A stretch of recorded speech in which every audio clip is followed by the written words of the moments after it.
Salut Marie! Hello Marie! Ouais, je suis ravie de faire cette interview avec toi. Je suis vraiment contente que tu aies accepté de faire cette interview pour les impactrices parce que je sais que tu as plein de choses à partager. Donc, merci d'être là. Merci à toi pour cette invitation et pour m'offrir l'occasion de partager mon message. Mmh.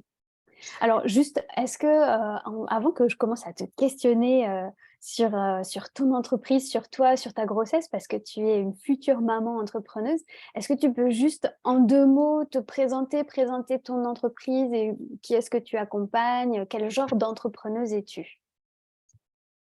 Je suis folle. Je suis une entrepreneuse folle. Non, trêve de plaisanterie. Je m'appelle Marie Muller-Ribeiro, j'ai 26 ans, 26 années terrestres à mon actif. Enfin, je commence la 26e année.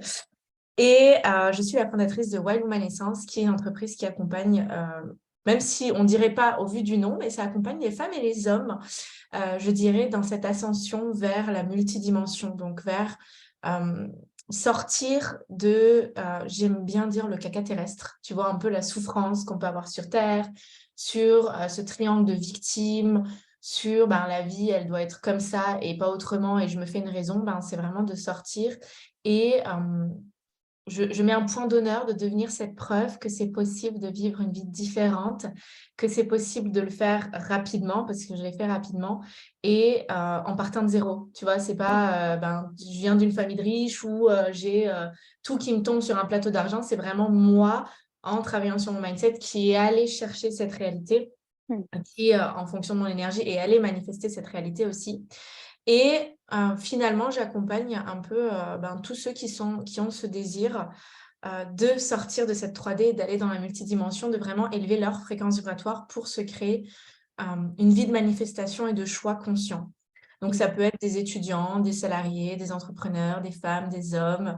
Voilà, je vais vraiment accompagner l'âme. Mmh. Oui, L'âme donc ta avant cible tout est et très large comprendre. finalement. C'est ça, et comprendre à partir de l'âme comment fonctionne l'être humain. Donc, je vais pas m'arrêter, ce qui est pas, si quelqu'un qui est dans le marketing nous écoute, ils vont dire: «Mais elle est complètement teubée, c'est pas folichon». Mais je vais pas m'arrêter à: «OK, j'accompagne une personne de cet âge-là, qui a ce sexe-là, qui a comme ça». Non, c'est beaucoup plus, j'ai pas envie de dire profond, mais c'est une autre dimension, c'est un autre espace-temps pour moi. Mmh.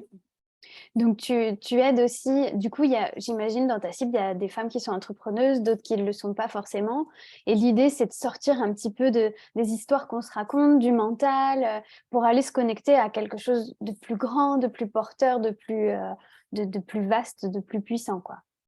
Ouais, c'est ça, c'est vraiment cette, je pense que si je devrais faire un résumé, tout ce qui est lié à toutes les personnes que j'accompagne, c'est, cet approfondissement de la relation avec soi-même.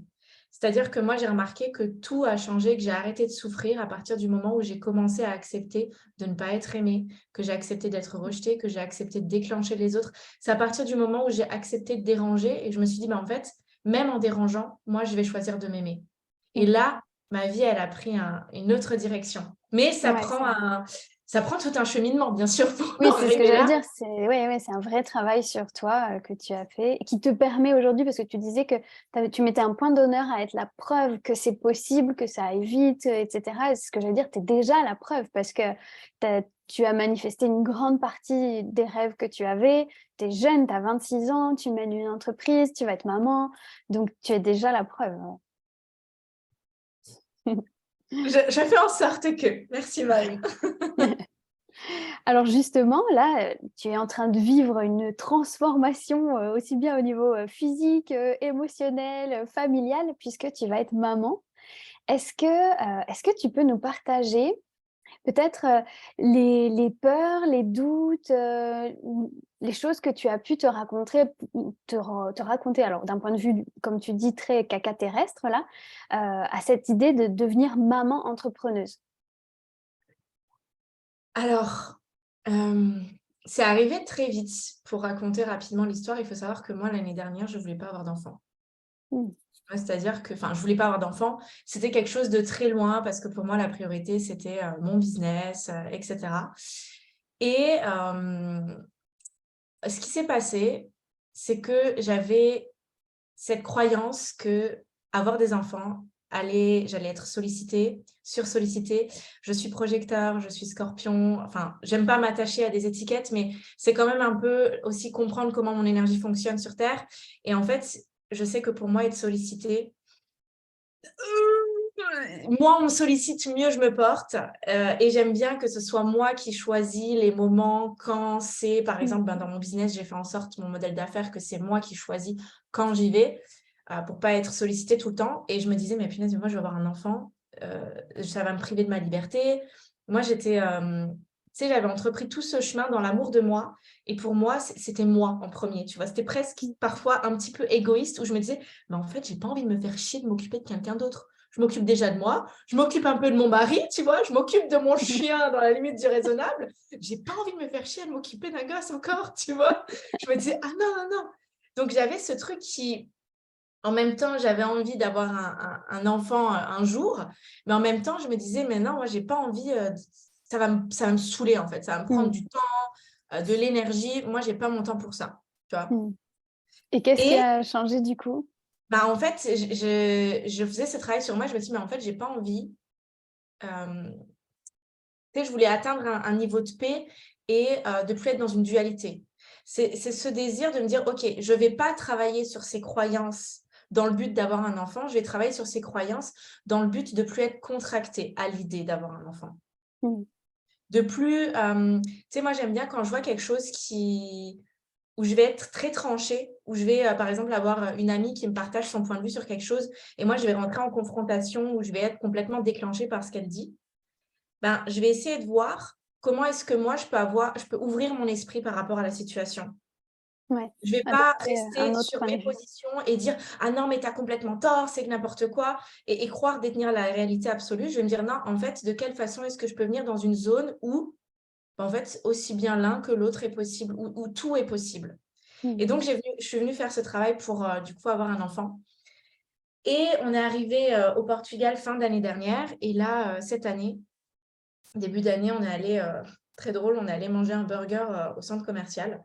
Et puis, je sais pas, je vois une fille. Alors, j'attends un garçon, donc voilà, mais je vois une fille et j'entends une voix et j'entends c'est le moment.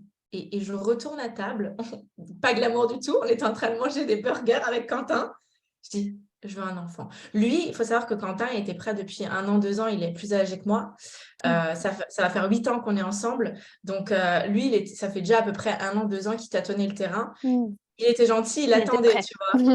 Il Et, attendait. et je viens à table et je dis, écoute, je crois que je veux faire un enfant. Ça Je ne y sais est. pas comment l'expliquer, c'est dans mon corps, c'est... Oh. Et là, ok, j'ai dit, bon, ok, bon, ben, on va faire un enfant. Je me suis pas mis la pression ni rien, je me suis dit, ça vient quand ça doit venir. Ce qui est très drôle, c'est qu'une personne que je ne connaissais pas du tout m'a contactée pour me dire qu'elle avait rêvé de moi, que j'étais enceinte. Et voilà, première synchronicité. Deuxième, je fais une cure de détox et là, le professionnel me questionne et me demande si je prends des médicaments ou des choses comme ça. Et je lui dis, bah, écoute, je prends la pilule de la contraception, la pilule contraceptive Ouais. depuis plus de 10 ans. Et là, il me dit, waouh, mais ça... Il me dit un peu tous les causes que ça a sur mon corps et tout. Et moi, je ne m'en rendais pas du tout compte. Donc, en fait, j'ai arrêté la pilule, mais pas pour me dire, j'arrête la pilule pour avoir un enfant. À ce moment-là, j'ai arrêté la pilule pour me dire, waouh, en fait, ça a quand même des impacts sur ma santé et sur mon corps. Donc, j'ai arrêté comme ça, en fait. Et, euh, et en fait, c'est venu, après que j'ai arrêté la pilule, c'est venu 1 mois après. Même pas. Alors que le médecin me disait que ça allait mettre des années, des années, des Ouais. années. Ouais, on dit souvent ça, ouais. Ouais, Quand et on tu prend sais, la c'est pilule venu longtemps. 1 mois et demi après. Et puis, tout au long de ce mois, là où finalement, ben, je pense que ça se préparait, ben, j'avais plein de synchronicités, des gens qui... Je me souviens, j'avais fait un tirage de cartes avec quelqu'un et qui me disait, oui, je sens qu'il y a une âme qui rôde autour de toi, qui est prête à s'incarner. Et je me dis, waouh! Et je le sentais, en fait, que tout était en train de se préparer pour que cette âme puisse venir. Donc, en fait, si tu veux, ça c'est tellement improbable et magique comment ça s'est Ouais. passé Le que timing. je pense que encore aujourd'hui, je réalise pas. Je pense que c'est vraiment... J'ai choisi, oui, d'avoir un enfant, mais je pense que c'est plutôt l'âme qui a choisi de venir et elle a toqué, elle a dit « Hey, coucou, je viens là !» Salut, c'est maintenant. Hem, ce qui est drôle pour la suite, parce que tu vois, en même temps de la grossesse, j'ai refondé tout mon business model. Donc, je vais passer mon chiffre d'affaires de 20 000 à... Je suis descendue jusqu'à presque 1 500, 2 000 euros, Mmh. alors que sans économie, tu vois, j'avais pas d'argent de côté ni rien. Donc, c'est vraiment un truc de... C'est pas je fais un enfant, ça va... Tu sais, comme on peut avoir des fois cette vision, je fais un enfant, ça va être mon enfant, et il faut que je... Moi, j'ai pas vraiment cette vision de OK, je vais être responsable de mon enfant. Moi, je vais vraiment me voir comme je vais co-créer. Il a autant à m'apporter que moi, je vais lui apporter. Mmh. Donc, c'est vraiment de me dire que c'est l'univers qui a amené cet enfant vers moi. Et j'ai pas eu énormément de peur. Je pense que mes plus grandes peurs de caca terrestre, c'est de lui transmettre mes émotions. Tu vois, quand j'ai perdu un... Ce qui a été très challengeant pour moi, c'est de pas comprendre ce qui m'arrive émotionnellement. Parce Mmh. que ben, des fois, tu arrives à chercher, tu trouves un peu la raison, la cause, tu vas regarder. Mais là, clairement, je ne comprenais pas du tout ce qui m'arrivait émotionnellement. Ouais, ouais, c'est vrai que c'est une phase particulière, hein. Nos émotions sont vraiment chamboulées quand on est enceinte, hein. Ah non, mais et ça m'a demandé le plus gros lâcher-prise de toute ma vie, Mmh. sur tous les plans. Ça m'a demandé de faire complètement confiance, de ne pas savoir forcément où je mets les pieds, de ne pas vouloir contrôler. Et en même temps, tu vois, quand j'ai appris ma grossesse, ça m'a emmenée dans une sorte d'espace de sérénité, de me dire: «OK, c'est bon, ça y est, maintenant, tout allait bien se passer». Mmh. Comme si, tout un tas de peurs, tout un tas de... Alors attention, je dis pas qu'il faut être enceinte, hein, pour se libérer de ses peurs, mais que, ça m'a amenée dans une dimension où, en fait, je ne le fais plus seule. Il y a un être qui va venir et à qui je vais pouvoir aussi transmettre cette vision depuis enfant, et je me dis: «Mais en fait, ça va devenir une machine de guerre, le gars, ça va devenir un fou malade!» Et c'est ça aussi que je trouve beau avec, ben, toi aussi qui es maman, où on transmet ces valeurs, Mmh. mais les générations qui vont venir, ça va être magique. Et pour moi, c'est simple de me concentrer là-dessus.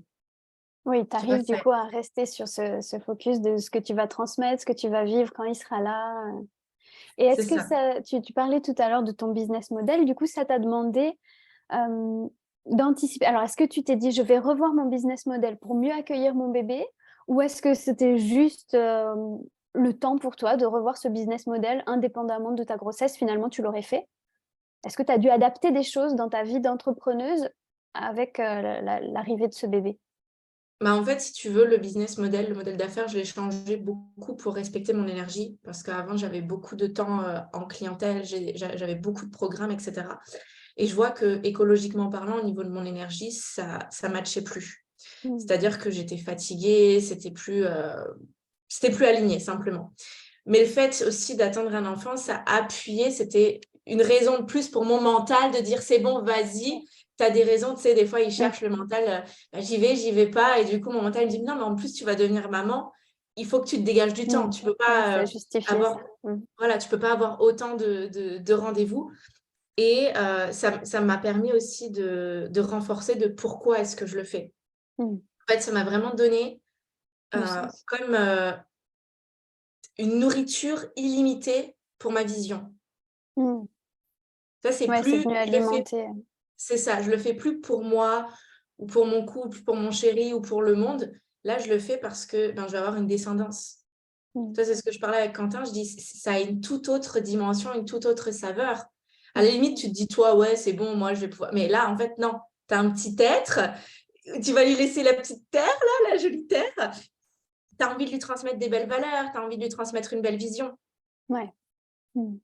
Donc Oui, ouais, oui, ça a été, une grosse raison aussi pour lesquelles. super. Et du coup, du coup, le bébé, il arrive bientôt, là, dans quelques semaines, là? C'est prévu entre le 30 décembre et le 5 janvier. Oui, oui, ce sera ouais, dans un C'est bon mois, quoi. Mmh. Ouais, c'est dernière ligne droite. Je pense que je réalise pas trop, tu vois? Je réalise quand je vois les petits habits de bébé, je me dis: «Oh là là!» Excellent. C'est des périodes tellement particulière, c'est vraiment chouette. Et du coup, est-ce que, tu dirais que, là où tu en es aujourd'hui, à la fois dans comment dire, dans cette grossesse et à la fois dans ton business, est-ce que tu arrives à identifier la prochaine étape pour toi? Ou ouais, une prochaine, step là dans ta vie de manière générale que tu aimerais accomplir? Ça peut être d'un point de vue professionnel ou personnel. Quelle est la prochaine étape pour toi? Ah, très bonne question.